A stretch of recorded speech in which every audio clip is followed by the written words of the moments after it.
Hello hello. આ શું કામકાજ ચાલુ છે? રિપેરિંગ કામ.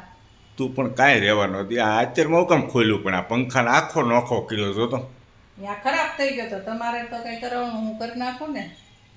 કેમ મારે કાંઈ કરાવવાનું નહીં એટલે મારે કરવું નહીં કામકાજ એમ? હા. બરાબર છે ને આ શું કરીશું અમે લગાવ્યું ચોંટાડ્યું આજે સ્ક્રેપ થયું હતું, હવે ચીપકાઈ દીધું છે. એટલે પ્રોબ્લેમ શું આવતો પંખામાં?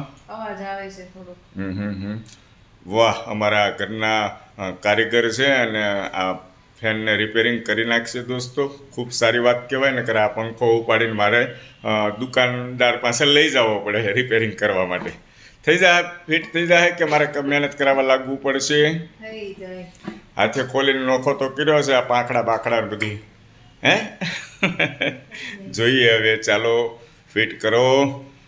ખરેખર તમારી પાસે માસ્ટરી છે, સારું કહેવાય કે આવા નાના નાના પરચુરણ કામ તમે જાતે કરી નાખો છો. ખૂબ ખૂબ આભાર તમારો. સામે જુઓ એકવાર, સામે જુઓ, સામે જુઓ. ફેરવો તો ફરે છે. એટલે હા ચાલુ થઈ ગયું. પાંખડું ઉડીને જે આની માથે સેફટી નથી નાખેલું, માથે આવે ને જોઈએ ઉડતું ફર ફર ફર ફર. હે પેક કરી દીધું છે. પેક કરી દીધું છે.